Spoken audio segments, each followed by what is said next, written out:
Welcome to the Books and Martinis podcast. I'm Priya. And I'm Mercy. And this is your go-to book podcast, where we lift, empower, and spotlight authors. Grab your martini and follow along. And don't forget to like, follow, and subscribe. What's up, everyone? Welcome to our podcast. I'm Priya. And I'm Mercy. Welcome, everybody. And most of all, welcome, Judy. Judy, cheers to you. Cheers, Judy. Cheers. So happy to be here with us. What's everybody drinking? A martini, apple juice. Morning water. Trying to get my 64 ounces in. I love it. I'm having seltzer water with fresh blueberries. Ooh, it's pretty, by the way. I love the purple. Thank you. Thank you. Okay. Well, Judy, I'm so excited you're here. Yes, I'm just be happy here. She's here. Oh, good. Yes. Good. So on the screen and in your ears is Judith McLaughlin. Welcome, Judith. We're so excited to have you here for another great episode of Books and Martinis. And we are featuring your book, Summer on Butterfly Bay. And so that you guys know, there are two books that we're featuring on our podcast between now and July. And the second book is top 5, just really quick, but we'll talk about that later. Absolutely. So let's kick it off with Judith's bio. Okay. So released in 2024, Summer on Butterfly Bay is a perfect summer read, and it really, really is. And it's one of our featured books for May, kicking off May. And Amazon #3 parent and adult child new release bestseller, the winner of 3 2024 Zibby Awards, including Best Beach Read, Best Book for the Animal Lover, and Best Book for the Dreamer. The fifth top-selling book at Thunder Road Books in Spring Lake, New Jersey in 2024. This book is just an amazing story. Say that again? Goals. Goals, yes. Goal. I love it. Yes. Goals. And that pet. Yes. Is KOB. Is that how you KOB. him? Yep. KOB. I wasn't sure if it was KOB or Cobb. Or I think people have done it different ways. I think somewhere in the book I actually say KOB, like KOB, but I know my readers have all thought of Kobe. Or like Kobe Bryant, or KOB is what I said, or Cobb. I've heard a lot of Cobb as well. Okay, but you know how that goes. KOB. When you identify a character that you're reading in your own way, you keep it that way for the whole book. Absolutely. Yes. Absolutely. Your own imagination takes on. Yeah. And I kind of feel like all the big successful books, there's some kind of like animal or like pet featured in the book. And so this is just like icing on the cake. And the fact that you even got an award for that is amazing. So why don't we kick it off, and why don't we tell our readers a little bit about yourself? So I'm Judy McLaughlin. I've been writing forever. I think the first book I ever wrote was called The Bunny and His Eggs. And I think I wrote that when I was 6. And I love to tell the story because, I've always been happiest with glue and paper and markers and staplers and things like that. So I used masking tape to make the binding, and I stapled it. And I thought, oh my God, I just made a real book. This is a bound book. And I was so proud of that book. So we still have it today. So writing's just been something that's just in my blood to do. I went to Villanova, where I was an English major, because I just like to be immersed in books and reading and talking about books. And really, if we could do this all day, I'd be very happy. And Summer on Butterfly Bay is my 3rd adult novel, but I also have done poetry books and some middle grade books and chapter books. I have a little Mackenzie Good chapter book series as well. Oh, wow. Ooh, yeah. Well, we need to share more about that. So when we post this, we'll definitely share links and the summary for those other books. And I love the fact that you started right off bat with your book from when you were little. Masking tape. Yeah, I think we've all done that in class at some point. Yeah. I don't even remember the name of my book. Well, and I'll have to say, my book was not from class. It wasn't a school project. I was at home. when my mother, gave me a desk filled with papers and masking tape and markers and crayons and things, I was so happy. Leave me alone for hours. Oh, Yeah. wow. And here you Creating was are always the now. thing that made me very happy. I Yes, love that. yes. I love that. I'm the same way. I love office supplies. That's it. Give me markers and staple, give it all to me because I love it. And my youngest daughter is exactly the same. So we used to go to Office Depot or Office Max and just look around and see the latest pens and the latest markers. And I And get little you. stickers to put on your Yes, book. yes, yeah. Yeah, We love that. me And too. you're a mother of three girls, I am. just like My me. That's daughters are wonderful. about to be 31, about to be 28 and 25. My oldest daughter was just married. Wow. Oh, yes. I Wow. saw the pictures on Instagram. Yes. Congratulations. Thank Yes, you. and you mentioned that let me see, her bridal shower was Oh, martinis yeah. and So bikinis. her favorite drink is a dirty martini. And Love so it. we themed her entire bridal shower around that. And so her bridal shower was a bride in a teeny bit. That's what it is. And to That's go so along with cute. a bride in a teeny bit, I thought that was, I mean, I don't know. I get these again, creative ideas, and I had to crochet olives. So I crocheted olives for about 2 months. Three a day, right? 3 a day. What are you doing That with was your your life if line. you're not crocheting 3 olives a day? So I read how that. tiny were they? Were they like They really were like tiny olives? actual size olives.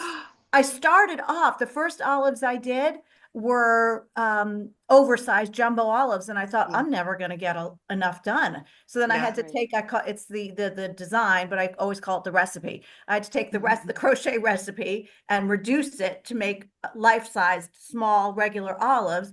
And I must have crocheted, I don't know, hundreds, 150 olives. And we used Wow. them to decorate, and I put them in I got real olives and the fake olives and a cute little pick and made these favors for everybody. Oh, how Wow, that's cute. so clever.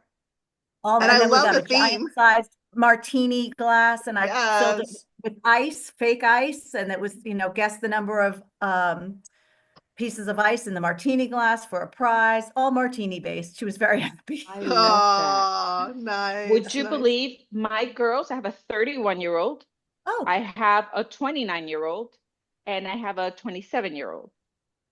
So that's about the same. And my middle daughter all three of them will be getting married soon. But first, the middle one's getting married this November. oh, And congratulations. thank you. She just went to a bridal shower this weekend, Okay. and it was bikinis and martinis. Oh, that's so That funny. was so cute. It was Nate, in is this Miami like a Beach. going theme? Is this what the bridal Must season is be. looking like? It must be. It must be. Well, I do know, I mean, not in my day, certainly, but now Right. every party is themed. Everything's themed. I Yeah, did everything themed for years. I think before it was a thing, I already yeah. had themes because for my girls' birthdays and for every event and everything, I always had themes. It was a fun thing for me. I Um, That's funny. You said I love it. you did a Cinco de Mayo last night. Yes. My youngest daughter Maggie is her birthday's April 26th, but somehow we always had her party in and around Cinco de Mayo. So I Oh, changed it to fun. Cinco de Maggie. So we Oh, had how a lot of cute. theme Talk parties for about her themes. for Oh, Cinco de that's Maggie. so fun. Oh, I love that. I love that. Yeah. So last night out of the blues, I decided I'm just gonna do Cinco de Mayo. So I called my girlfriend. They live like a block away. And I said, "What are you guys doing for dinner?" She said, "I don't know." I'm like, "Let's do Cinco de Mayo, tacos and tequila sound good." She's like, "At what time?" I'm like, "All right." I'll be So there. I ran to our local grocery store. I bought everything. I told my husband, "Go outside and pick some roses. I want to put red roses around the table with all the brown and all this ceramic and stuff." It was like perfect. It was Oh, all planned within 2.5 hours. Where was our We invite? had a We were blast. invited.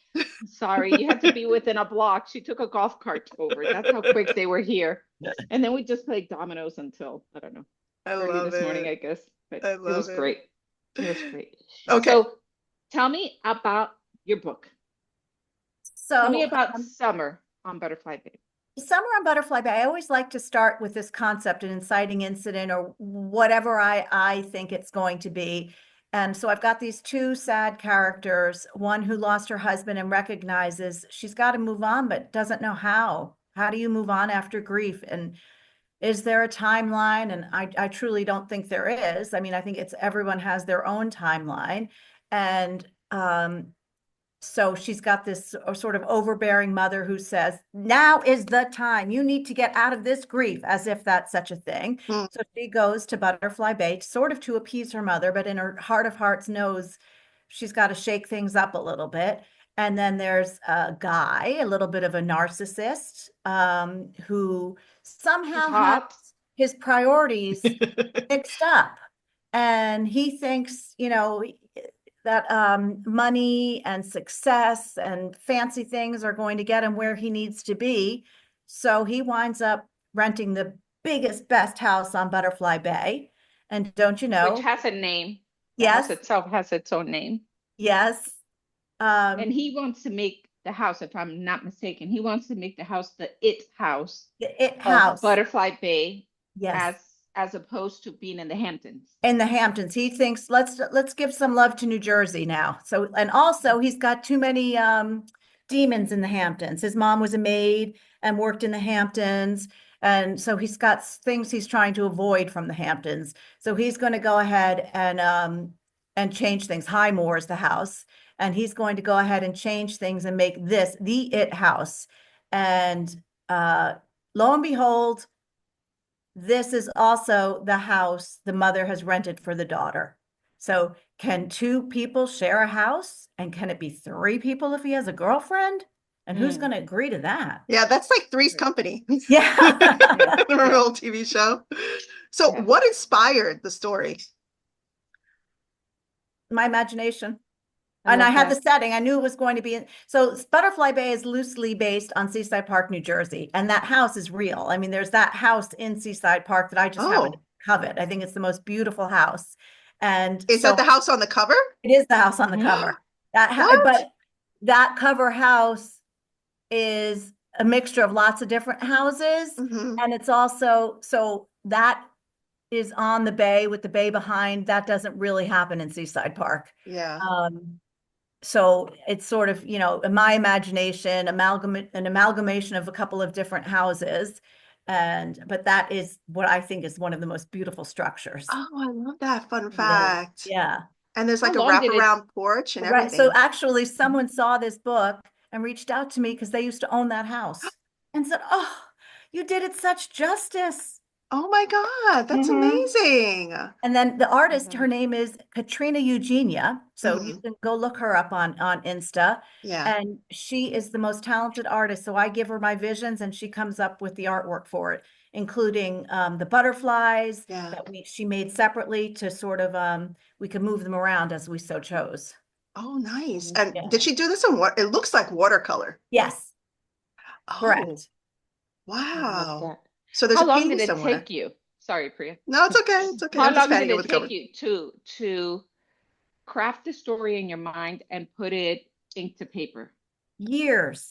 So what happened, Hallmark used to have a publishing division, which they've since closed.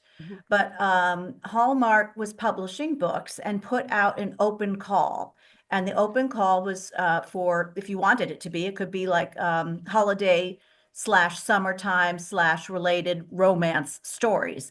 And because it was an open call, that meant I didn't have to be agented. So I had this idea to do the summer romance. Prior to this, I did Kentucky Hug for Christmas and also submitted that for Hallmark. So I had a contact there. Her name's Bryn Donovan. And she really liked this. So I wrote this book, Summer on Butterfly Bay. It got very high to the top of the Hallmark food chain, I guess, and ultimately was passed over. And not because there was anything wrong with it. Maybe they had another book at the time, or maybe there were too many similar characters.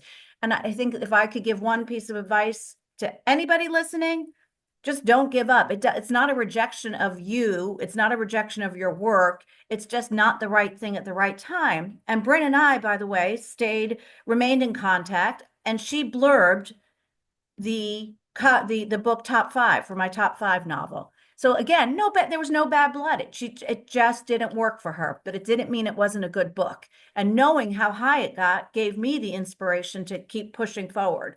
So many more drafts later, and, me hiring another editor who could help me get it to where it needed to be. But it's years in the making. Wow. Wow. And what about your main characters, Allie and Brooker, even the little doggo? Like, were there any inspirations for them? Well, I do have a dog, Duke, who is pretty much Kobe. I would say that's the Inspiration there. most, because Kobe is as spiritual as Duke, and we always give Duke a lot of personality in the house. So I would say that I just think they bring so much to the table, and everyone else is completely out of my own mind, totally in my imagination. I love that. I see something. And so aside from the advice that you gave us, which is so valuable, what other advice would you give an aspiring writer So that I you also learned from this particular book? I love the spiritual element of this book. I'm a huge believer in signs, and this particular book is dedicated to my dad. And I'll tell you a quick story about my dad who passed away 10 years ago. So I really feel connected to him. He loved words, he loved poetry, he loved reading, and he gave me all those gifts. And I was missing him after he passed away, and I am driving to work one morning when his favorite song comes on the radio. And I think it's Gordon Lightfoot, If You Could Read My Mind. And his favorite line in that I love that song. is, heroes often fail. And he would always tell me, you don't make other people your heroes. And if you do, remember, they're just human. Everyone puts their pants on one leg at a time. Yeah. People fail, people regroup, they get up again, but heroes often fail. That was his favorite line. So I'm driving and I'm thinking about him, and I'm thinking about the song, and I'm thinking about the line. And then we get to the line and I look up, and the license plate in front of me said AAN, and those are his initials. Oh, and that was your sign that he was with me. So I always know he's with me. So these kind of signs are very important to me. And I was sort of thinking of a vehicle to get them out to the world. Pay attention to the signs, pay attention to the things around you. Be present. Don't be sorry. Be present. Exactly. So it's really my homage to my dad in that respect. That's beautiful. That's beautiful. So there was inspiration coming from everywhere. Yeah. And then the other thing that I would recommend, and I adore my editor, Sarah Pesci, adore her. She comes up like this moment, the fact that people can change was this epiphany we had in our 1.5 2-hour talk about after she read the book. We have this huge, Zoom meeting where we're talking, and it's better than therapy because it's like therapy for your characters. All she does is talk about my characters and what they're going to do and mean and say. And I love that. It's so great. So great. And she says, people can change, but they have to want to. Yes, and all of a sudden that was this huge aha moment. And I remember being in this phone call, like, they have to want to. So sure, people can change like the colors in a sunset, but they have to want to. So there was this whole like concept of change going on in this book. But back to this close with element and Tessa in this book, she really wanted me to take the Tessa chapters out and weave them into the story. Oh, okay. That was her advice. But at the end of the day, beautifully. I ended up not listening to, and because I had to make it over the book. So I pulled all the Tessa chapters out, and then I rewrote them so that they would be a story in themselves. Within the story. Correct. Right. And then I put them back in, and I said, this is how it has to be. And since, like I said, I'm eager one day to work for a top 5 who tells me, yes, you can, no, you can't. But in the meantime, since I'm my own boss, I get to do it that way. You're going to do it your way. Yeah. Yes. I mean, I think Tessa was such a huge part of this, because especially when they're in the water and they were kind of done looking for her, they can't find her, but then they kind of see her, and I don't know. It was beautiful. I love Tessa as well. The story. Yes. I love Tessa, and I love the signs and how subtle she does things. And she's a behind the scene puppeteer, you could say, because she's making magic happen without anybody knowing. Yep. Well, it's so funny. So, you're saying that the inspiration for the characters came from your mind, but it's really you you're injecting into this story, because you're talking about seeing signs in your everyday life and your dad and all these inspirations that you had, but you're literally creating characters who are seeing signs, Right. and they're Wow. manifesting these signs, and and they're carrying grief just like you've carried grief. So really, you're the Absolutely. inspiration. Yeah. And that's so Tessa, beautiful. Tessa would be dad in my Yes. eyes. Like when I see Tessa, I would think of dad. Yeah. Yeah. And that That's is beautiful. beautiful. That's beautiful. Have you ever had like feedback from a fan or someone who's read your book about the story of the characters? I have to say, only positive. Like, and when I talk about the fact that that it was on the table to remove the Tessa chapters and then weave it in, everyone's grateful I didn't do it that way. They're grateful to have it come out the way it did. So that makes me happy. Yeah, it's perfect. It's perfect. Thank you. I completely agree. Of all the characters, would you say Tessa's your favorite, or was Brooker, or who was your favorite character? You know, You cannot say KOB. Because that's everybody's secret favorite. Everybody we always him. root for the dog. There's a funny scene. I'll tell you two funny stories. One where she gives KOB the bath for the first time, and my daughter's reading it like, oh my God, this is giving Duke a bath. Like literally, that's how it is when Duke's getting bathed, and he looks like a chihuahua, and he's running around, pivoting all so fast after the bath. That's how our dog Duke is, who, by the way, is 18 now. Wow. So talk about seeing a lot. Duke has seen a lot. He's written a lot of books on my shoulder. Wow. Oh, that's beautiful. Yeah. He's that one of your old. kids. I love that. And oh my God. And then I'll tell That's you a so funny sweet. story about the book where at some point the characters sort of take over in your mind, and I don't make them do things. They just do what they're going to do with or without my approval or suggestion or whatever. It's just they're in there doing their thing. So my daughter had needed a ride somewhere. So I get in the car and I'm driving Lindsay, and she's like, what's the matter? I said, I am so mad at Brooker. He just did the worst thing. And she's like, Mom, you wrote him. How can you be mad at him? You control the narrative, Mom. Yeah, he surprised me. He did something really stupid and he surprised me. So that was so funny. She told that little story at an event. She's like, that's how you know my mom is. She really isn't the writer. She's just the conduit to the way it all comes out. That's a beautiful thought. Yeah. So did you plan the characters, or were you more like a pantser? No. I'm a pantser. Yes, I am totally a I'm trying to organize myself a little bit. Like I have boards and stuff, but like I'm totally a pantser. I have to dump it all out of my brain and my spirit, and then I organize. Me too. Whatever's going on. And they sort of align you to where it's supposed to go, I think. Yeah. Because I don't really know. I never know how something's going to end. Right. I have ideas. And like I said, I always have an inciting incident, who's going to meet whom and why. And I do like having a unique something. Like this book was unique something was the Tessa chapters pulled out. Right. And then I wrote A Kentucky Hug for Christmas. The unique something was that she was a songwriter. So this character in that particular book actually wrote a new country Christmas song. And the fun of that was I went into a recording studio and I had the song recorded. So that was the unique something. And now Top 5 has a whole nother something, which is these top 5 blog lists that start every chapter. So I always like unique something. You know, I haven't even cracked it open yet, but since we have it in front of us. Yeah. I love that. I'm just going to flip to that chapter. We're going to meet up again, Judy, and we're going to talk about Top 5. But just as a little preview, tell us if we loved Summer on Butterfly Bay, why are we going to love Top 5, and why should we pre-order it since it's already ready for pre-order?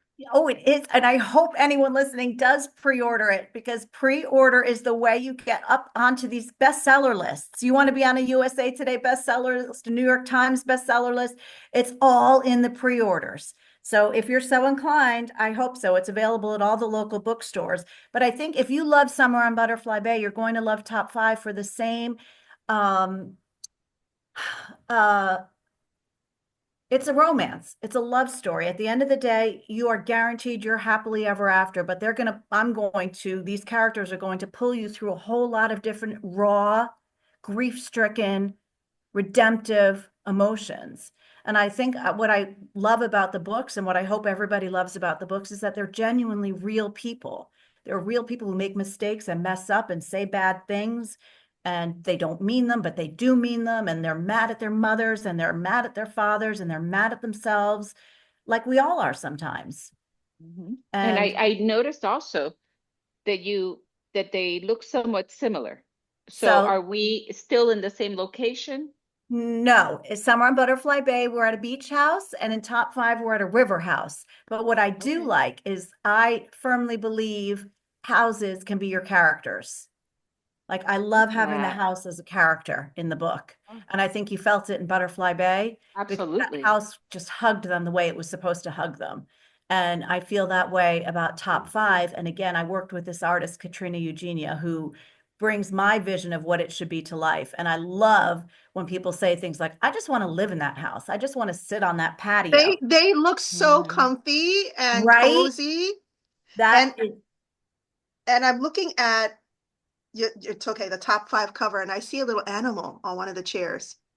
Actually, no, those are muffins. So what we did was we planted all these seeds in Top 5, Uh-huh. top 5 things to kind of look for, including Wow. a basket of Just saw muffins, that. I her just saw the table. laptop, a geranium, Oh, which takes a big spot in the book, the bicycle, and the fishing pole. Oh, okay. Where's the bicycle?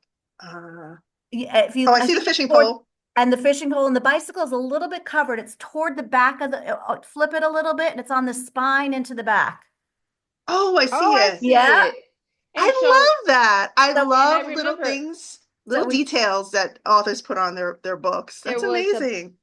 So the bicycle on the Summer on Butterfly Bay was about the same with the basket. Yes, She uses it for for okay. Kobe, yes. Kobe. Uh, So I think I'm a fan of that kind of I think so. I think you love bikes with the basket, the wicker basket in the front. yeah. I like Nancy Meyers movies. Makes a lot of Loved it. sense. And I love geraniums. I love everything about it, Judy. I absolutely do. I enjoyed your book so much. I Mhm. even told we chose it as one of our books of the month. So I this, love it. we have 2 books, and I must say And we that usually do one, by the way. Oh, So yes, I'm Yeah. so yes. happy. Yes, and this morning, Priya's my witness, I sent a message out to our book club. We have a WhatsApp chat going, and I told them I just finished, and I sent a picture. Just finished it. 5 martinis. Straight up, Oh, you guys 5 have to read it. And Yay! we're hard on giving 5 martinis. Yes, 5 they martinis are like they are very They're rare. particular. Oh, But Very this rare. is totally sorry, both of them are their vibe, but Summer on Butterfly Bay is our gonna book be club a huge vibe. hit. It's oh, gonna I'm be a huge so hit. happy. Yeah. Absolutely. I loved it. I absolutely loved it. Again, I'm sharing it. I know that all of our ladies are really excited about reading it. They're ordering it already. So I'm going to start reading Top 5 Thank you. and see if I can get all of them to start pre-ordering it. So we're ready. I for love when you come it. back in July. I love it. Thank So- you.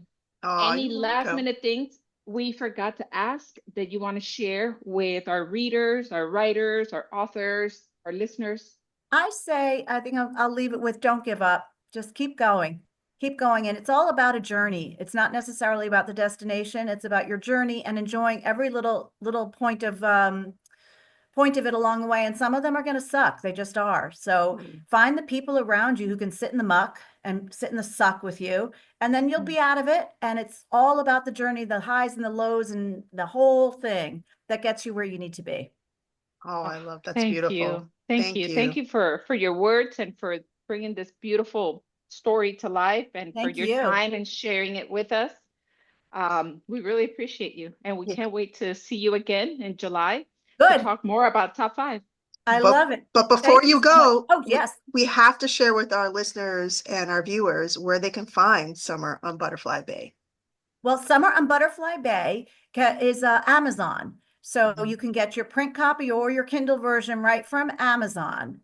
And I will say the top 5, I went on a different approach, and I'm trying to learn what they call going wide. So going wider with top 5, I published on Ingram Spark so that it could be available in every bookstore, like Walmart, like Target, like Barnes and Noble, like all your favorite indie bookstores.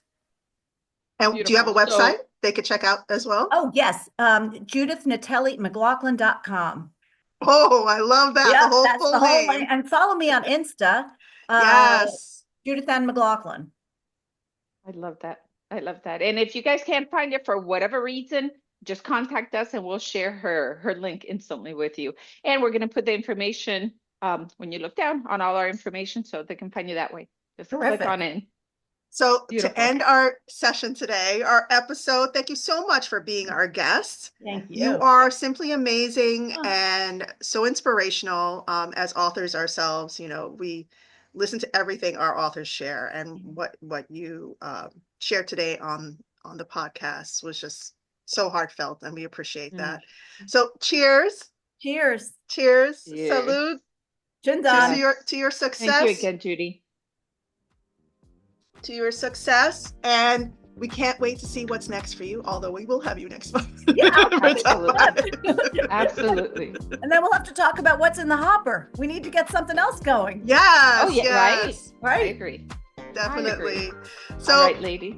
thank you so much for listening, So everyone. much fun. Check out Judith McLaughlin online. Get her books. Join our book club and follow along. Like, share, follow, subscribe, and we'll see you the next time. We'll see you the next time, guys. Bye. Bye.